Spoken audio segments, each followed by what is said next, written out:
Why is funding important? Learning how to find funds to match your vision is very important. You have to build relationships and alliances with people, and that's really the hard part. We have this goal in mind God has given us, and we're ready to go. But how do we get there? And so part of what I do with Kingdom Fundraisers, is really help coach you, talk to you, show you the map, the routes. It's important to understand and know the steps, but you got to first know what God is, for those that are faith-based, what God has called you to. You need to know what you want to do. My friends, this is a story of someone who doesn't just preach on purpose. He teaches you how to fund it. You're going to hear how pain became a platform and how heartbreak became a movement. So my friends, sit back, kick back, and let's get started, because this is the School of Influence. Hey, welcome everybody. I'm your host, Devin Schubert, also known as the Man in Orange, and I'm excited to bring you this session of the School of Influence. Today's guest is Pastor Willie Peterson. He's a nationally respected fundraising coach, a faith-based leader, and a nonprofit strategist with over 30 years of experience. So help me welcome my friend, Pastor Willie Peterson. Hey. All right, welcome my friend, Pastor Willie. Hey, my friend. It's so good to see you. Good to be seen, my brother. It's good to be seen and not viewed. I'm grateful for you, man. Yes, man. It's so good to be able to connect. Because you're down in Florida. I'm in this beautiful state of Iowa where it's raining and right now, so a little gloomy, but that's all right. I know that we're going to brighten up a lot of people's days today. And so I want to start off with just a quick question. Why is fundraising important when it comes to influential people, whether it be coaches or entrepreneurs or nonprofits or speakers? Why is funding important? Well, pardon the interruption, but let me ask you something. Have you ever felt like your story was meant to impact thousands or millions of lives, but you literally just didn't know where to start? Did you know that there's over 2.9 billion people watching social media every single day? That's literally the biggest stage in the entire world. And yet most people are completely invisible on it. Why? Because they don't know how to tell their story in a way that actually connects to other people.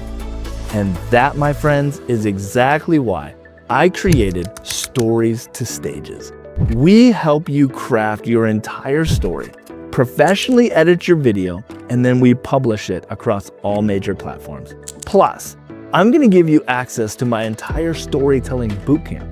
This is over $25,000 worth of value, but right now you can get the entire thing for just $7. $7. Because this isn't just a course, this is a launching pad. We've helped people with no audience, no experience, finally share their story with confidence and to get real reach.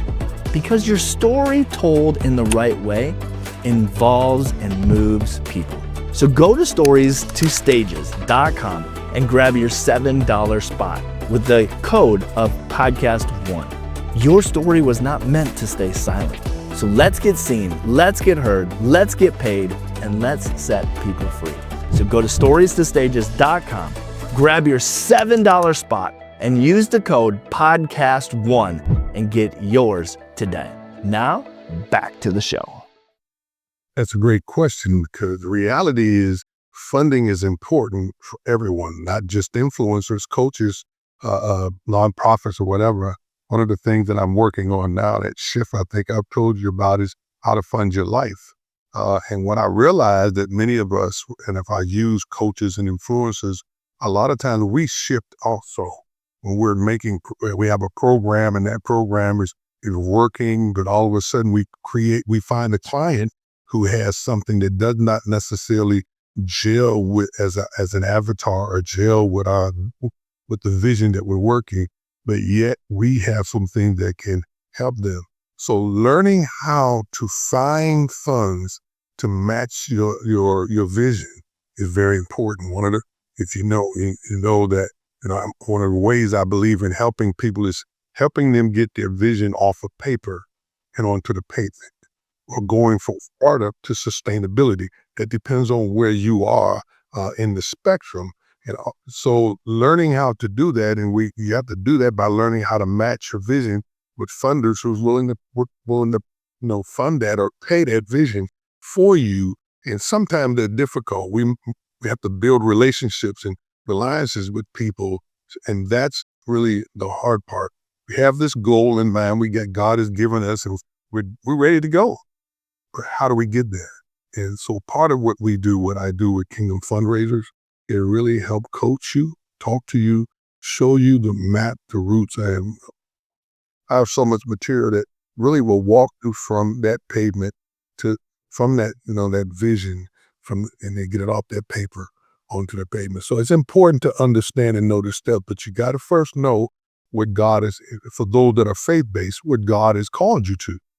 And then for those that are just LLCs or whatever, you need to know what you want to do. And let me add that part of getting you from paper to pavement or startup to sustainability is qualifying you. And get qualified for those things. I don't care if you're going to a bank for a personal loan, they qualify. And so often those of us that want to get funds, we want to go get a loan or we want to go get a grant. I love it when say, I need a grant. Okay, so what do you need a grant for? You give me this big vision, but you don't know how to get there because you're not ready. Well, if any of the listeners, if you guys are interested in what does it look like to have funds for your ministry, for your business, all those types of things, drop some things in the chat of what are you looking at wanting to fund? What is that vision that you're wanting to be able to release and to be able to step fully into, but maybe finances are kind of holding back. So, Pastor Willie, you're not a stranger to the stage. You're not a stranger to success and preaching. So tell us how this all kind of came about. You went to college, but didn't finish. Is that right? Tell us a little bit more. And more than that, I didn't finish. I dropped out, As a youngster, I grew up in church, a choir director. So I was singing and then choir director. So I was on stage already. Believe it or not, as a youth, as a child, I was a drummer and played trombone. So I was on stage even in concert band. Stage has always been a part of my life. And as I began to grow up and playing trombone with my music in high school, drum major to marching band, I went into college. But one thing I never really learned well was what they call college theory. I learned how to play. I could play well by ear. And so I didn't learn theory. And when I got in the college band, I found some people that can play that trombone pretty good. And I began to mix, I just failed. I dropped out in my second quarter of college, and I got in the band that I was in high school, and we went on the road. And we spent several years traveling. We did very well. I was opening act for some major groups, then one or two recordings. I was blessed by that, but my wife said I need some help at home. And so what ended up happening is I came home because I really loved my family more than I did that career. And being on drugs and alcohol, I needed a change of life. I didn't know it until when I got home, I found myself in a jail cell. And it's a whole nother story, Devin. Yeah. So what was it like in those times? Because I know, a lot of people view, influential people, the artists, the musicians, all those people on this like pedestal of how amazing it must be, how easy you must have it all the time. But it doesn't sound like in the number of people that I've talked to and that I know, that there's it's not quite like that. So can you tell us a little bit more about in depth of, what that reality behind that influential aspect looked like at that time? And that's great. A good word you use is influential. It's because being in a band, everybody thinks you're a star. Even if you're on, you're the opening act for a major act. If you happen to be an opening act for an Earth, Wind and Fire, for example, and you're the opening act, when you're off stage and you're in the crowd, they think you're just as good as them. And so you're put on this pedestal and you get to, I want to say, I don't think I ever had the big head. But I was very proud of what I was, and I should be, because I made made it to areas that others didn't. But the struggle was doing things the right way. That lifestyle for us was drugs and alcohol, women and weed. Well, sit there, women. We did. I did, and say we, because then I'm including other people. I'm gonna share my story, and I had that. I had that in my lifestyle, and it carried me to where it became my downfall versus my uplift. Could I have done it a different way? I can't say I know I would have, because the influence around me, that keyword, people, that's what people did, and they made offers to you to do those things, the sin that we were in. They made offers to you that was so easy. You sometimes didn't have to buy anything. You just come off the stage and people was offering you, here, you can have this, let's do this, just to be in your circle. And that, again, that truth, there were many days, especially toward that last year of my travels, I would go in my room at night and read my Bible under a red light. Wow. This is part of the story that I haven't told a lot of people. But I would go in the room in the red light, and the reason why I use the red light, because the other band members would know not to bother me, not to come in trying to get high, because I'm in the room reading my Bible or praying. And that dawned on me, because I grew up, as I said, in church. I had the foundation, but my life was spiraling. And, I didn't really recognize it until one day I went through some experiences on the road. And one day I just woke up and needed to read my Bible more. And eventually my wife called and said, hey, you want your family, you need to help. Because I wasn't helping. I'm making money and not sending it home. I'm spending it on the wildlife. So that really kind of woke me up. That was the experience that woke me up. So up to this time in this season of your life, you really thought that music was the path. This was the way. This was all that you were called to do. And you were still, having some conviction, and still conviction meaning like reading your Bible, and you wanted to be in the Word. But it sounds like God had something deeper waiting for you, with your family, and using your queen, using your wife to be able to speak some truth into you. And I've heard that I've heard many people say that sometimes the Holy Spirit speaks loudest through your spouse. I listened to her, 52 years later. I still listen to when she speaks. Sometimes I'll speak behind her, but at the end of the day, it's in the back of my mind. I'm thinking it through, because she's a powerful prayer warrior, Ella, and I just trust her spirit. Back then, I didn't realize how much of a powerhouse she was as it relates to the Spirit of God working through her. But in that time, again, because I was in this spiral, in this circle of where I'm going, like I said, I had a foundation in Christ. I grew up in the church. I served, but I wasn't necessarily saved. I served without being saved. I don't think I was taught salvation in the manner that we teach salvation today. Go to church, do it right. My dad and mom, and my dad more, you get it, you go to work. You're going to either go to work, graduate from college. Either you're going to go to work, you're going to go to college, or you're going to go to military, but you're going to get out of here. That was the choices.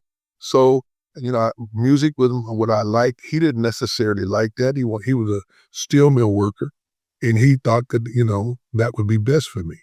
And I tried it, but I quit that too. Went to another company and tried it, and I got fired. Wanted to do music.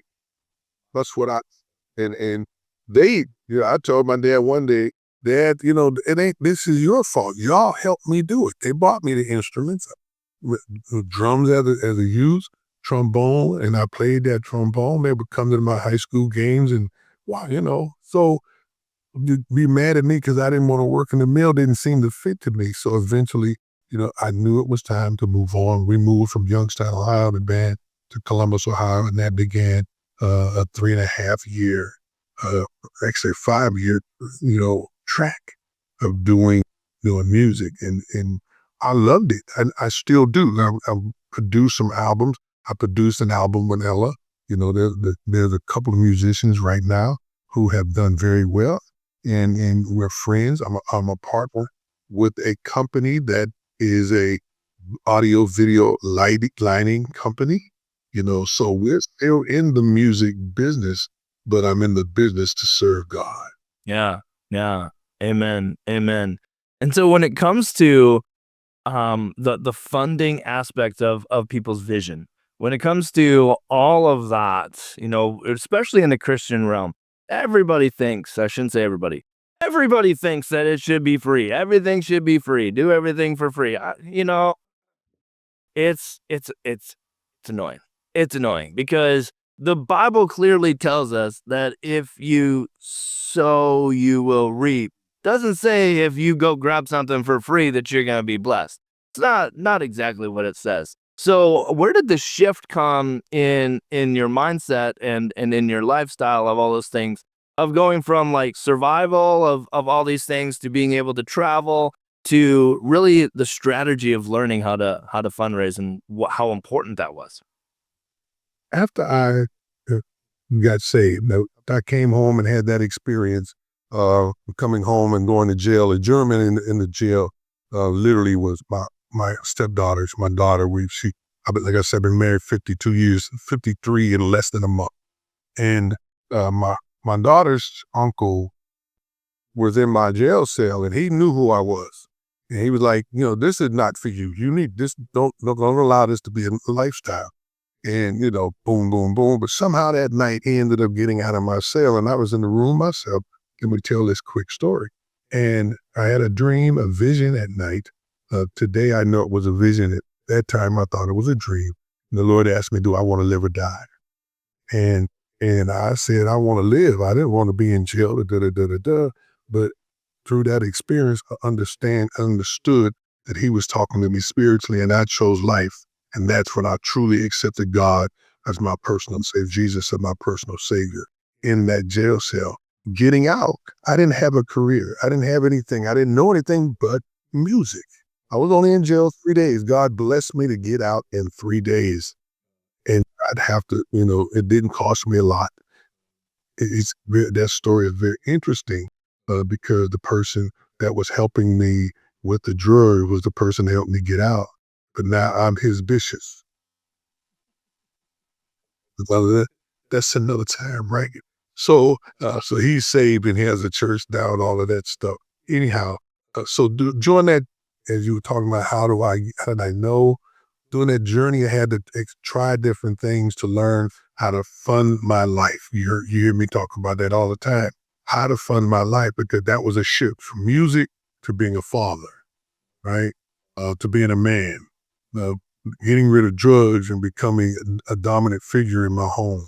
So I had to learn the steps. And after accepting my call to preach at my father's funeral, another shift came, and began to learn how to work, be consistent.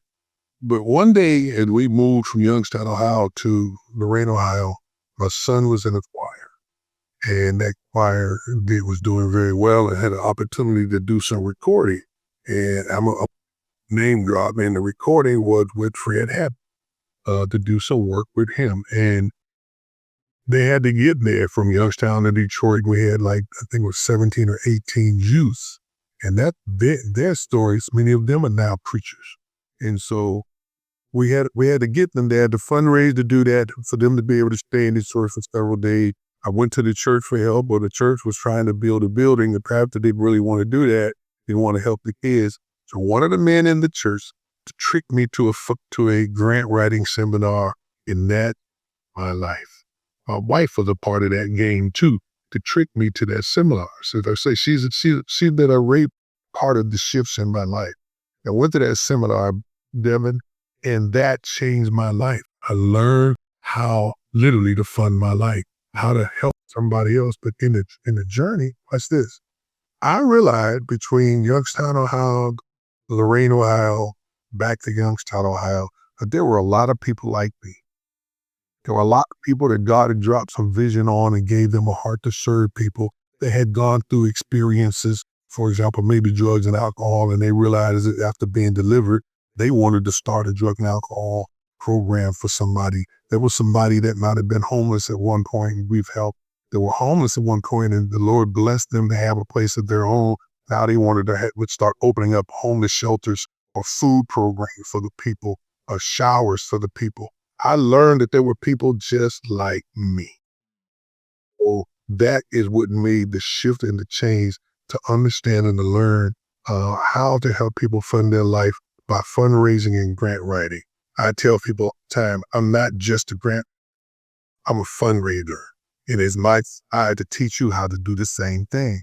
Quit looking for $1 million grants when you can get, if I can show you how to get $5,000, $10,000 grants, how would that help your business? That's right. Can you tell us what is the difference between a grant and fundraising? Like, can you give a little bit of a description to those? Well, the big difference is the grant. Grants are funds that come from organizations such as your community foundations. Many of the hospitals have foundations at the hospital, and they provide an opportunity for you to write to them, answer some questions, what we call a NOFA, Notice of Funding Available, or a RFP, Request for Funding Available, or a program. And you get to answer those questions. If you meet their requirements, they'll fund you your program. And you have to report that program mostly monthly, sometimes quarterly, but definitely every year. You have to show them how you spent the money that they gave you. And if you don't spend it all, you have to give it back. So, part of our goal in helping people is to show you how to not have to give that money back in reporting. Hello, nobody wants to give it back. And truthfully, they don't want it. But fundraising is something that you do every day.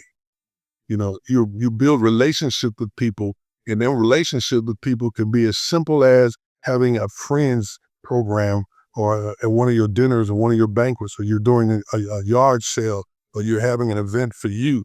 And while you're doing those things, you're asking organizations like Walmart, will you give to this thing that we're doing? And oftentimes Walmart will give, if you're doing it, let's say you're having a youth event, you can go to Walmart and say, hey, can you donate 5 bikes so we can give the bikes away? Now, guess what? You can wrap those bikes away. So you're raising funds. Sometimes you just ask people to donate $25. Go to, in Ohio, we have what's called a Giant Eagle. Here we have what's called Publix, those large grants of food markets, Costco's, many of them, Targets, Walmart. Those organizations give small funds for small programs. So you start using those little things to build your organization's capacity. You can have to write letters, go meet those organizations. In fact, banks are, I tell people all the time, have you ever asked the bank that you give your money to give any money to you? Yeah. Why? And if your organization is developed correct, part of that 90-day program is making sure you qualify. We make sure that you qualify to go to the bank, go to your hospitals, go to your Walmarts. I would rather help people take small steps and become faster at it before we start asking for 100,000, 500,000. Now, if you already established, that's another story, but many of the smaller organizations who want to get started, we had a program that taught, help people get funding now. And that was the goal, is get them to learn how to fundraise. Once that answer your. Yeah, I think you brought up a couple of good, teaching points that people can walk away with. And, the first thing that I heard you saying is, we have to be clear as to what we are doing. If you're going to walk to Walmart, if you're going to walk around to Publix or Costco and you're going to share and ask for money, if you can't clearly articulate what it is that you do, what's the point? Nobody's going to fund your mission if you don't even clearly know what your mission is. And so, one of the things that I kind of heard you say is that know what you want to do, Know what you are going to do, even if the world says that it won't work.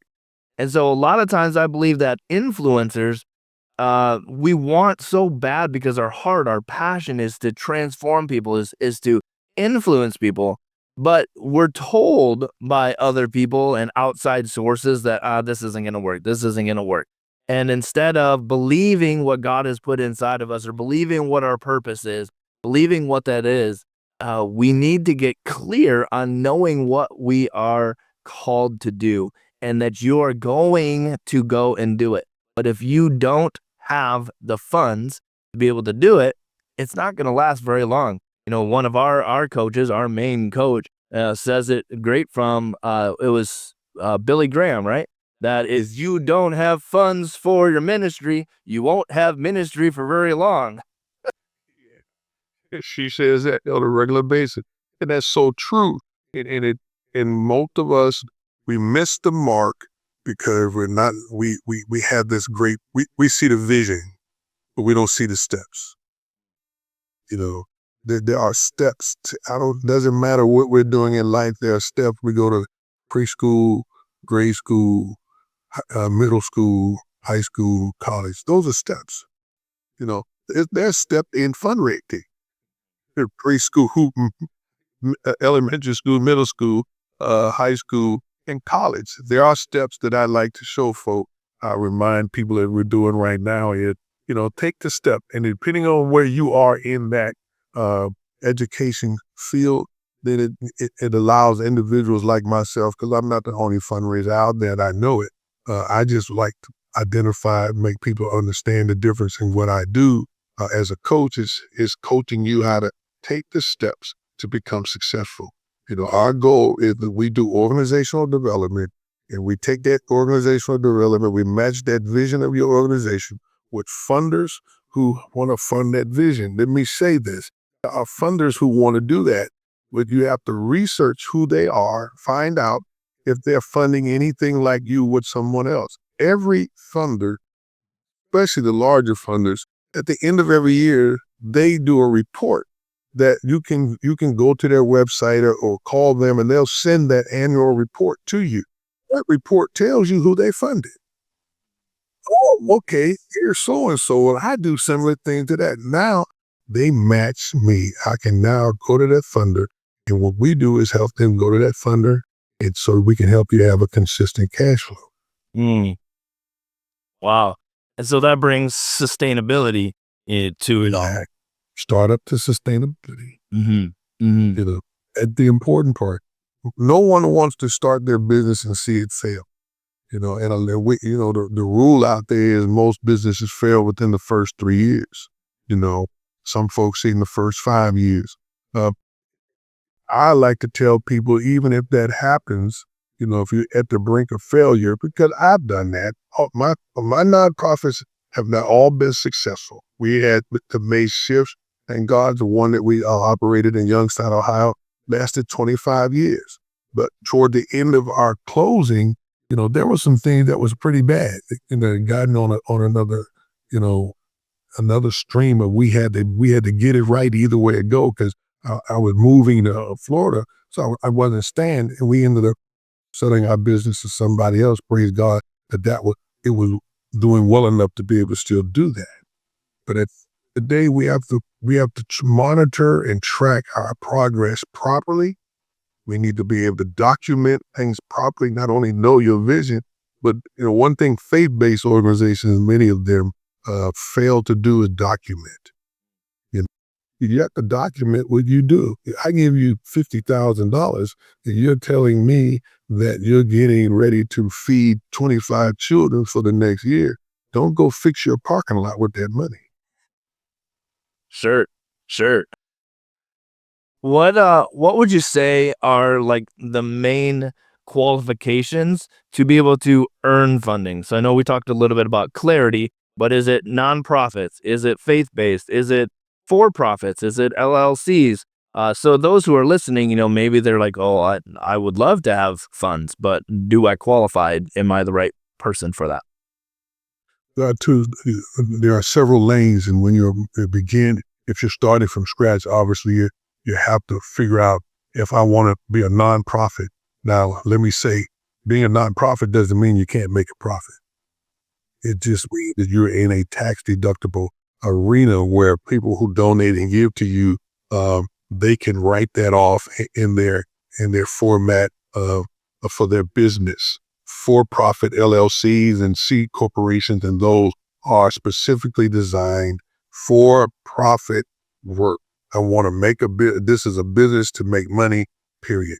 Now, LLCs and for-profit businesses, there are grants for them, and we have someone we know that can help you get grants for businesses. There are grants for businesses. My expertise is in the nonprofit arena. I've served in that arena for over 25, 30, almost 30 years now. And I caught that at the college level in the social work department with a course called Communities and Organizations. And we taught that one of the tools I still use that I created even at schools is called a logic model to help you qualify. And in doing that, we want to make sure what activities are you going to serve? Once we know the activities, what inputs you're going to do with those activities. The inputs are, what is your service? Then what is the outcome that you're going to do? And once the outcome, then we want to know what your goals are. And then there are some other things that we do that. Qualifying for, in my case, the nonprofit organizations, you want to get your state, make sure you're registered with your state, and you register with the IRS for your 501c3. Make sure you get an EIN number. I'm giving away some tidbits here. So whoever's watching, please write them down. Register with the state, register with the IRS, and getting your 501c3. And there are two forms. If you're brand new, you can get a 1023-EZ, or if you've been in business and I believe made over $50,000, I believe that's the figure now, then you need the long form. Then you get your EIN number. You should get your EIN number right after you register with the state. Go get you a bank account, a business bank account. Get you a business phone number. You can get those free, or you can, if you got a cell phone, call a cell phone company and say, I need a second line. And you began to grow your business by using tools like that. And now once that you have all of those things, and I can help people show you how, if you register for your 501c3, it takes anywhere from 30 to 90 days, maybe sometimes longer to get them. You can still seek grants under the term pending. I filed this, and here's the date I filed, and it is pending. And so normally if you file it, most people still get awarded their 501c, their nonprofit status. Maybe your paperwork wasn't right, and they'll send it back and say, fix this. And then you're generally still going to get it. So very few people in my knowledge have been denied unless they just haven't done it right. And so those are the basic qualifications. There are more that I give you now to qualify you to get a grant, but we're talking about how to qualify, as a nonprofit or for-profit. The for-profit just filed with the state. You don't have to file with the IRS in that matter. You just get your LLC paperwork, and you're off and running. I love it. I love it. I hope you all took notes. I hope you paused and you reversed it a little bit to be able to get that all down, because he's dropping his stuff that he teaches all out for all of us. So thank you for that. I'd love to hear some of the results that you've helped get some people. You don't have to go into like specifics of who you helped, but what are some of the funds that you've helped people raise? Okay. Interesting in our initial conversation about what we're going to do in the message that you sent me, you used the term, I went from bankruptcy. How did you say that? From bankruptcy to, being, I would use the big bank, and all of a sudden things exploded. That roller coaster wasn't easy. And I'm not ashamed of that, because that's my testimony. It's a part of Signature Talk. Like I say, I was a college dropout. And even in this area, when I left Ohio to get to come to Florida, there was a season a year or so ago that none of this was coming together. And, I'm like, okay, boom, wow. And man, you talked about it and we prayed about it. I love you like that, to be that kind of guy, to have someone that, I teach accountability. and I was able to be accountable and share that story. And we prayed, and all of a sudden, not all of a sudden, but as time rolled on, I began to get clients who I can help them qualify. And that qualifier is a 90-day package that we offer to get you from startup to sustainability, get to visit our paper on pavement. Once some of them qualify, now they're writing for large grants. And so you and I began working together, I want to say in 2023. And this year alone, I've helped 4 organizations get where one has $500,000. That's with the state of Chicago. There's another that Half $1,000,000 from Chicago. I mean, Chicago out of all. well, there's actually 2 because the other lady got $9.6 million. Yeah. I mean, not million, I apologize. That's $960,000. $9.6 million is a lot. No, $960,000. I'm working with a lady right now, which we had a phone conversation prior to you. She got $1.9 million from the state of Tennessee in her county this year. Then the last one, young lady got $1.5 million. I'm doing board development and things like that for her. So again, qualifying and making sure she stays, for example, qualifying and making sure she stays on point. We're doing board development for her. Why are we doing board development? Because everybody on her team needs to understand the purpose of the grant so that they can help her succeed. Again, you don't want to get the grant and somebody on the board wants to tell you, well, we need to do that, and all of a sudden the board votes for something that's not in the grant. So part of the goal in qualifying and getting you prepared and staying on track is things like board development, organizational development. What does it look like? How do you maintain? So that's pretty much what this year, I'm just using this year's success in July already. All right, now I'm helping qualified people. I'm not looking for those big fund here. If you're out there need another $1.5 million, give me a call. If I can't help you, I'll send you to someone else. But it's interesting to go from bankruptcy to where God has me now. All I can do is shout. Yeah. No, I love that. And, I'm sure the listeners are like, how in the world can that happen? And I love the fact that you're not just a grant writer to where, oh, here you go, you get the money, good luck. Because there is an art to it behind the grant, behind the money and sustaining it, like you said, and making sure that, you're also the strategist behind that of making sure that you follow through, making sure that your team is all on the same page and how important that is to be able to keep the money because the last thing you want to do is start to spend it and then they're like, yeah, that's not what we gave you the money for.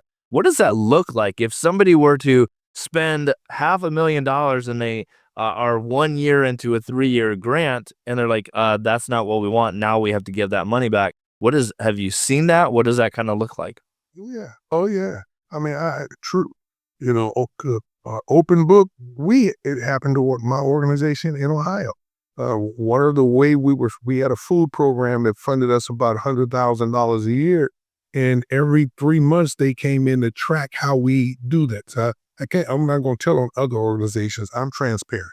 You know, I believe the stories that God has brought us through are those testimonies that help me help you. And there are lessons that I learned, as I say, preschool, elementary school, middle school, high school, college. At that time, I was in college and I still was, doing things wrong, not intentionally, but some of the way we reported it in our spending, we had to make that adjustment. So if the adjustment wasn't made, I know one time for a fact, we had to give back, I want to say $9,000. And what they did was they were taking a percentage they kept our grant, but they were giving us less. So in that case, if we were getting $2,000 a month from them, they might give us 15 till they got their money back. And then next year we applied and because of the relationship and the work we were doing, we were still making an impact in the lives of people. So they didn't deny us. They just changed the way that and it was a lesson so that the next time that they came for the report, guess what? It was right. All had a lesson. They gave us support. They brought in support people to show us what we were doing wrong and to do that. Those are the things that we want to make sure, because of what I do, I'm able to show you before they have to show you, so that you're able to make those mistakes. My team are able to help people so that the mistakes don't happen, because they're going to ask for their money back. And hopefully you had built a relationship that they don't defund you, but they'll just, ask for a refund. I think that's so important for the listeners, for you guys to recognize that what he's sharing isn't something that he's just learned out of a book. It's something that he comes into your nonprofit, into what you're doing, and has heart in it, has stake in it, because he sees the vision. He's coming alongside of that vision along with you with the grant.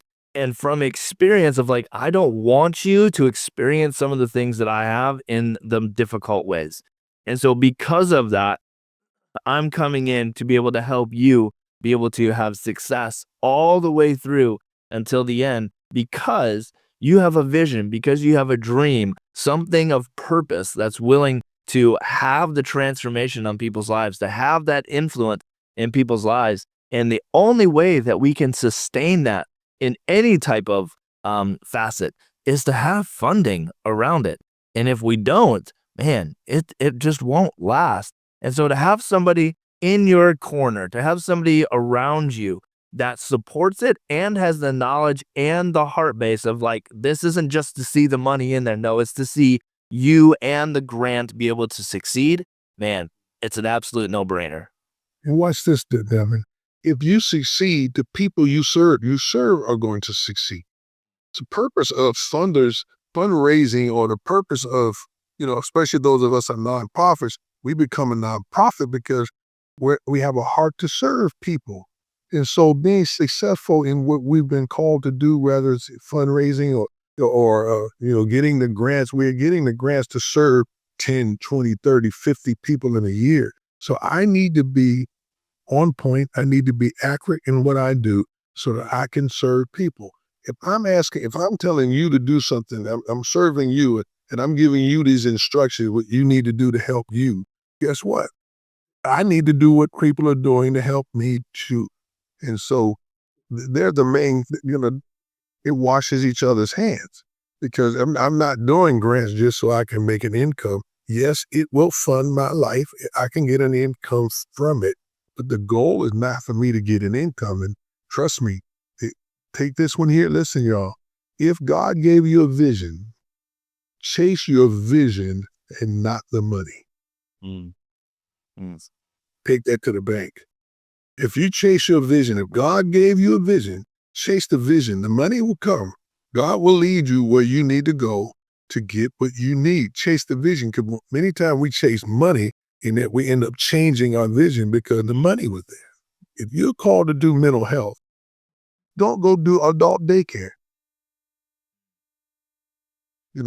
Unless you're doing adult daycare for people who have mental health issues, because now it aligns with your vision.